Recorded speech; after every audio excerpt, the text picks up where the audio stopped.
एक बड़े राज्य का मंत्री मर गया।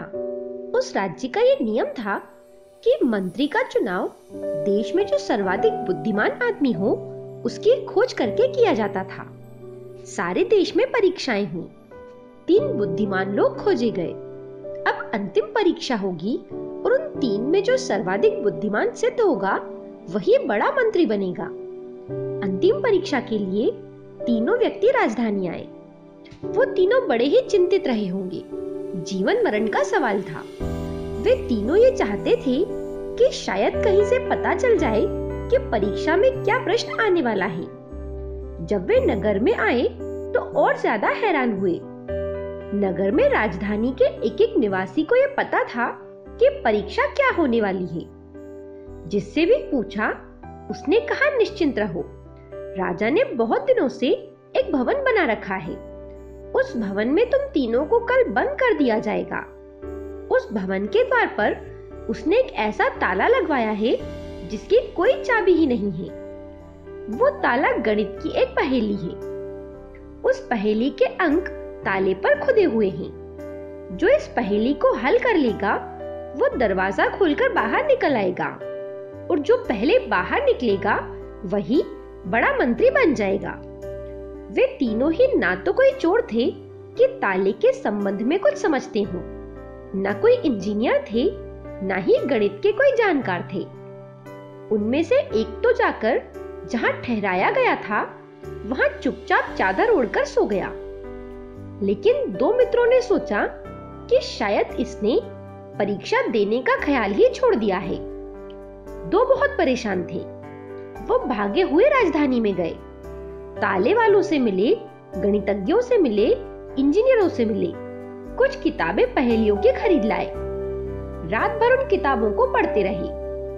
अजीब सी बात थी, कभी तालों के संबंध में सोचा नहीं था।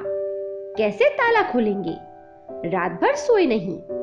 एक ही रात की तो बात थी और कल जीवन भर के लिए एक बड़ी संपत्ति, एक बड़ा सम्मान, एक बड़ा पद मिलने वाला था। दोनों ने रात भर बहुत तैयारी की। इतनी तैयारी की, रात भर सोए नहीं, किताबें, पहेलियां और गणित कि सुबह उनकी ऐसी हालत हो गई जैसे परीक्षा देने वाले की अक्सर हो जाया करती है। उनसे अगर कोई पूछता कि 2 और 2 कितने होते हैं तो वे नहीं बता सकते थे। फिर वे राजमहल की तरफ चले। वो जो साथी सोया हुआ था वो उठा, गीत गाता रहा। उसने स्नान किया, फिर वो भी उनके पीछे हो लिया। उन दोनों ने सोचा ये आदमी क्या करेगा, इसने कोई तैयारी तो की नहीं है। लेकिन कई बार ऐसा होता है कि जो नहीं तैयारी करते वो कुछ कर लेते हैं, और कई बार ऐसा होता है कि जो तैयारी करते हैं वे पिछड़ जाते हैं। वो तीनों राजमहल पहुंचे। अफवाह सच थी।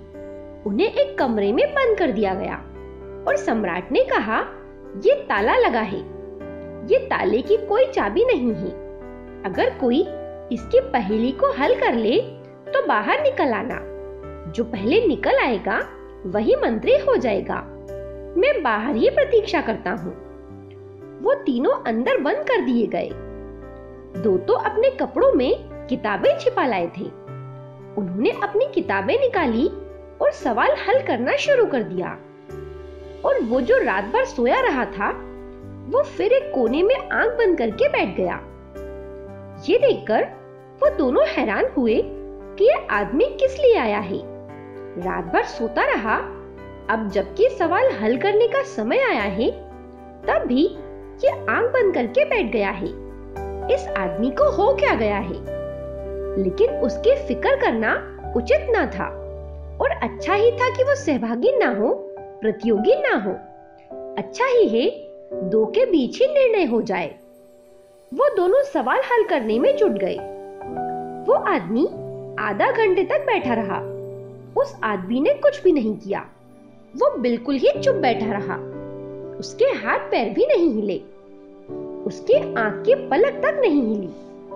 फिर अचानक वो उठा, दरवाजे पर गया, दरवाजे को धक्का दिया। दरवाजे में ताला लगा ही नहीं था, दरवाजा केवल अटका था। वो बाहर निकल आया। सम्राट उसे अपने साथ लेकर भीतर आया और उसने कहा कि मित्रों, अब द्वार बंद कर दो। जिसको निकलना था वो निकल गया। वो दोनों तो बहुत हैरान हुए। उन्होंने कहा, ये आदमी निकल गया जिसने कुछ किया ही नहीं, पर आखिर ये निकला कैसे? सम्राट ने कहा कि ताला लगा ही नहीं था, सिर्फ दरवाजा अटका हुआ था और हम बुद्धिमत्ता की परीक्षा कर रहे हैं। तो बुद्धिमत्ता का सबसे पहला लक्षण है कि सवाल को हल करने के पहले जान लेना कि सवाल है भी या नहीं। अगर सवाल ना हुआ तो हल करने की किसी भी कोशिश से वो कभी हल हो ही नहीं सकता। अगर सवाल हो तो हल तो हो ही सकता है, लेकिन तुमने बुद्धिमत्ता का पहला लक्षण ही नहीं दिखाया। तुमने फिक्र ही नहीं की कि दरवाजा बंद है या खुला है और तुम खोलने की कोशिश में लग गए। ये ताला तुम कैसे खोल पाओगे? दरवाजा बंद हो तो खोला जा सकता है, दरवाजा खुला हो तो फिर खोलने का कोई भी रास्ता नहीं, कोई भी मार्ग नहीं। इस आदमी ने बुद्धिमत्ता का लक्षण दिखाया। इसने पहले जांच की कि दरवाजा बंद है या खुला। अब इसको मैं मंत्री नियुक्त करता हूँ। उन दोनों ने उस आदमी से पूछा कि तुमने ये कैसे सोचा कि दरवाजा बंद है या खुला? उस आदमी ने कहा, मैंने रात को जब मुझे पता चला कि ताला खोलना पड़ेगा, तभी मैंने सोच लिया था कि जो भी मैं जानता हूँ, मेरा कोई भी ज्ञान इस पहेली को हल करने में काम नहीं आ सकता। क्योंकि जो भी मैं जानता हूँ, जो भी मैंने जाना है, जो भी मुझे पता है, उससे सिर्फ वही सवाल हल किए जा सकते हैं जो मेरे परिचित हो। अपरिचित को परिचित ज्ञान के आधार पर कभी भी हल नहीं किया जा सकता। अज्ञात को ज्ञात ज्ञान के आधार पर कभी हल नहीं किया जा सकता है। अनजाने को जाने हुए ज्ञान के आधार पर कभी भी हल नहीं किया जा सकता। जो हम जानते हैं, हम उसी को हल कर सकते हैं, उसके द्वारा जो हमने पीछे सीखा है। लेकिन अपरिचित, अनजान, अज्ञात, अननोन कोई सवाल हो तो नॉन से जो ज्ञात ज्ञान है उससे हल नहीं हो सकता। तो फिर मैंने सोचा कि एक ही रास्ता है कि मैं अपने मन को शांत कर लूं और जो मैं जानता हूं उसे भी भूल जाऊं।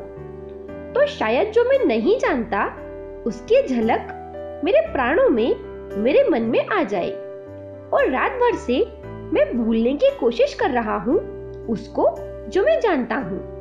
क्योंकि जो मैं जानता हूं, कहीं उसके कारण जो अज्ञात है उसमें और मेरे मन के बीच कोई दीवार ना बना ले मेरा ज्ञान। तो मैं ज्ञान को विदा करने की कोशिश कर रहा हूँ। तुमने रात भर ज्ञान इकट्ठा किया, मैंने रात भर ज्ञान को छोड़ा। मैंने रात भर यही कोशिश की कि सुबह तक मैं बिल्कुल खाली हो जाऊं, एक कोरी स्लेट हो जाऊं, जो कुछ भी नहीं जानता है। रात भर में इसीलिए चुपचाप पड़ा रहा। यहाँ आकर भी, स्नान करने के बाद भी मैं वही कोशिश कर रहा हूँ कि सब मुझे भूल जाए जो मैं जानता हूँ, ताकि मन निर्मल और शांत हो जाए। और शांत मन ही नए सवाल का हल खोज सकता है, अशांत मन नहीं। और जिस मन में बहुत ज्ञान भरा है वो बहुत ही अशांत होता है। तो मैंने घड़ी भर बैठकर सब कुछ भुला दिया और जैसे ही मैं सब भूल गया, अचानक मुझे भीतर से लगा कि दरवाजा बंद नहीं है, ये दरवाजा खुला है। मैं उठा और बाहर निकल गया। मुझे पता नहीं ये कैसे हुआ। हमारा जीवन भी इससे जुदा कहाँ है? हम भी तो उन्हीं प्रश्नों का उत्तर खोजने में लगे हुए हैं जो प्रश्न है ही नहीं। हम भी 2 घड़ी रुकें और मन को शांत करने की रोज कोशिश करें। ये कहानी ओशो के प्रवचनों से प्रेरित है।